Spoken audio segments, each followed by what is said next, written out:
ትናንትና ሻዕቢያና ወያኔ ከሱዳን ጋር ተባብረው ደርግን ጥለዋል። አሁን እንደዛ ተባብረን እንጥላለን የሚል ምኞት። ብዙ ፈተና ይጠብቀናል፣ ብዙ ውጊያ ይጠብቀናል። እሱን በብቃት እንድትወጡ እናንተንም ትግሉንም እንድታድኑ ጓዶቻችሁንም እንድታድኑ ዘንድ ነው በዚህ መንገድ እንድታልፉ የተደረገው። ይሄ የሚያኮራ ነገር አይደለም፣ የሚያሳፍር ነገር ነው። 50 ዓመት ፓርቲ መርተህ ፓርቲ የሚተኩ ሰዎች ካልፈጠርክ ሌላ 1000 ቢሰጣ አትፈጥርም ማለት ነው። ቲፒኤልኤፍ 50 ዓመት ፖለቲካል ፓርቲ ሆኖ አንጋፋ ፓርቲ ሆኖ ወጣቱን ትውልድ ማመን ካልቻለ ኪሳራ። አማራው አንድ ኃይልና የፖለቲካ ማዕከል እንዳይኖረው፣ አማራው ከሌላው ህዝብ ጋር እንዲጋጭ፣ ትግሬው ከአማራው ጋር አንድ እንዳይሆን፣ ኦሮሞ ከአማራው ጋር አንድ እንዳይሆን ሲሰራ ሲናገር ሲያቅድ ነው የምታዩት። እንኳን ሻዕቢያና ወያኔና ሱዳን ሌላም ቢጨመር በኢትዮጵያ ሉዓላዊነት ቅንጣት ታክል ስጋት የለም። ቅንጣት ታክል። የኛ መርህ ምንድነው ያላችሁ እንደሆነ የኢትዮጵያን የውሳኔ ሉዓላዊነት ማስጠበቅ ነው። በእኛ ዲሲሽን ውስጥ በእኛ ናሽናል ኢንተረስት ውሳኔዎች ውስጥ ሌሎች ከፍላጎታችን ፈቀቅ በሚያደርገን ልክ ኢንፍሉዌንስ እንዲያደርጉ አለመፍቀድ፣ ስትራቴጂክ ኦቶኖሚያችንን መጠበቅ ነው። እዚህ እንኳን ካታስታሳዩ በባዶ እግራችሁ ያየው ነበር፣ ሸበጥ እንኳን ሳይኖራችሁ። በዚህ መከራ ውስጥ እንድታልፉ የፈረድንባችሁ ኃይል መገንባት ስላለብን፣ ኃይል ከሌለን እንጠፋለን። እኛ ስጋት የለብን። ሰዎች ባረጀ ባፈጀ ስልት ድሮ በሰራ ስልት አሁን ለመጠቀም መሞከር ጠቃሚ አይደለም። ምክንያቱም ያኔ ስልቱ የሰራው በሸበጥ ጮፈሬ የላስቲክ ጫማ መሄድ የፈለገ መቅመል የፈለገ መራብ የፈለገ ቢገባውም ባይገባውም ወስዶ የተከተለ ኃይል ነበረ።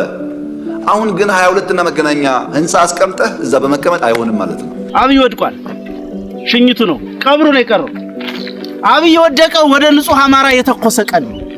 እዛ ያየነውን ጥንቃቄ ተምረንበታል፣ ክፍተት ሞልተንበታል። በዚህ ውጊያ ያገኘው ትምህርትና የፈጠርነው አቅም በጣም ከፍተኛ ነው። በጣም ከፍተኛ ነው።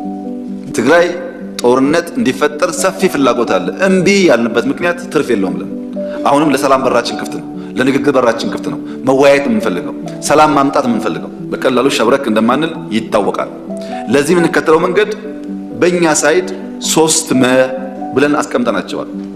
አንደኛው መቋቋም ነው። ሬዚሊየንት ኢንስቲትዩሽንና ሀገር መፍጠር። ያን ለማድረግ ክፍተት ሲታይ ክፍተት መሙላት፣ በሶፍትም በሃርድም የሚያስፈልጉ ፓወሮች ክፍተት እያየን መገንባት። ሁለተኛ መጠቀም ነው። ፈተናን ወደ እድል መቀየር። ሶስተኛው መግራት ነው። በሰው አጀንዳ መገራት ሳይሆን የራስ አጀንዳ ፈጥሮ መግራት ነው። እዚህ ቦታ ላይ አላነሳውም ጊዜው ስላልሆነ። ጠላት ደግሞ ሳያቅ እሱም 3 መን ይከተላል። በስሁት ስሌት አንደኛው መካድ ነው። መካድ ኢትዮጵያ ድል በሀብት ያላት አልገዛም የሚል ህዝብ ያላት ሊገዟት 2 3 4 ሞክረው ተሸንፈው የተመለሱባት ሀገር መሆኗን ኢትዮጵያ ማንበርከክ ቀላል አለመሆኑን ቢያቅም ታሪኩን ይክዳል። አንዱ መካድ ነው። በፍጹም አትጠብቁ። ድልና ቲፒኤልኤፍ አራምባና ቆቦ ናቸው። አትጠብቁ። ለመሰላችሁ የሚያሳየው ነገር ኒው ብለድ ኒው ቶት ኒው ዳይሬክሽን የማይቀበል ፎርስ በነበረው ነገር የትም አይደርስም። የቀረው ሽኝቱ ነው።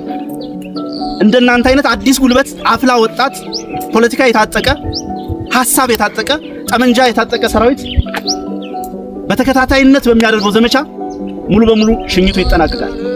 የኛ ባንዳዎች የክራብ ሜንታሊቲ ያላቸው። ክራብ ተጠላልፎ መውደቅ እንጂ ተያይዞ ማደግ አይችልም። በጣም እድለኞች ናችሁ። በነገራችን ላይ በጣም የተማረከ መሳሪያ ታጥቃችሁ ልትዋጉ ነው የተሰለፋችሁ። የኢትዮጵያ መከላከያ ሰራዊት አሁን ያለው አቅም ትናንትና ካለው ጋር አይገናኝም።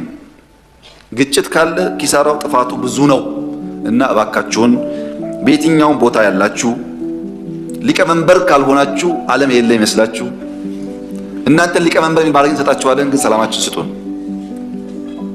ይሄን መልእክቴ ነው። ሁሉ ጊዜ እኔ ከሌለው እኔ ካልመራው እኔ ከሌለውበት ሁሉ ኪሳራ የሚል ሕሳቤ አደገኛ ስለሆነ እሱን ማድረግ ያስፈልጋል። በሁሉም ወገን ነው። እኔ ታግያለሁ፣ እኔ 40 ዓመት ቆይቻለሁ፣ 50 ዓመት ቆይቻለሁ፣ እኔ ያለው የሚሉ ሰዎች ኦሮሚያ ውስጥም አሉ። በእርግጠኝነት የምነግራችሁ ግን አምኖ መቀበል ካልቻሉ መቼም ማሸነፍ አይችሉም። መቼም ቲፒኤልኤፍ ምን ጥንካሬ ያለው በደንብ ትምህርት ተወስዶበታል፣ ጠቃሚ ስለሆነ።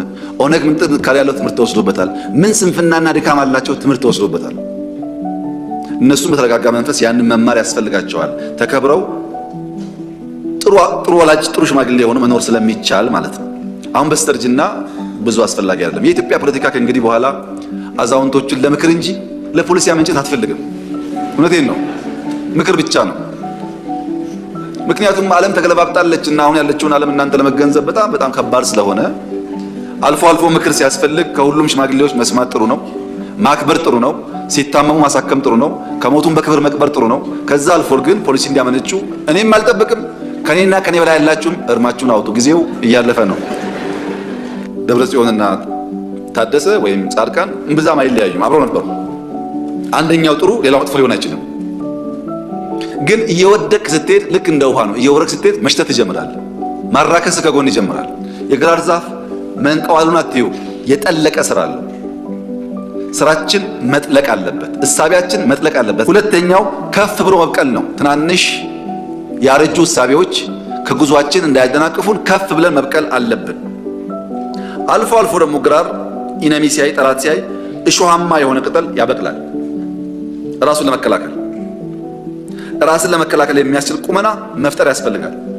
አልፎ አልፎ ሊመገቡት ሲመጡ ግራር ጋዛማ ሽታ ያፈልቃል። አስተውላችሁ እኮ ያን ያፈልቅና እንዲሸሹት ያደርጋል። አስፈላጊ ሲሆን ጋዝ እያፈለቁ ጠላት ማሸሽ፣ እሾህ እያፈለቁ በጠላት አለመነካት፣ ረዝሞ መብቀል ብቻ ሳይሆን ትናንሽ እንስሳቶች ደርሰው እንዳይቀነጥሱን መከላከል ያስፈልጋል። ኢትዮጵያ በዚህ መርህ ከሄደች ነው ለኢትዮጵያ ለአፍሪካ ምሳሌ መሆን የምትችለው። ይህን ደግሞ ለማድረግ በጣም ግልጽ ስትራቴጂ ነድፈናል። ለሚቀጥሉት 25 ዓመታት ኢትዮጵያ የምትመራበት ግልጽ ስትራቴጂ ተቀርጿል። እነዚህ ስትራቴጂዎች በውስጣቸው ብዙ ጠቃሚ ሐሳቦች ይዘዋል። ግልጽ ቪዥን አላቸው። ግልጽ ፐርፐዝ አላቸው። 5 ስትራቴጂክ ኦብጀክቲቮች አሏቸው። 15 ሞዴሎች አሏቸው። 12 ፓወር ቬክተርስ አላቸው። 9 ዲሲፕሊን አላቸው። 9 ኢንተርዲፔንደንሲ አላቸው። ግልጥ ያለ ስትራቴጂ አለን። እናሳካዋለን።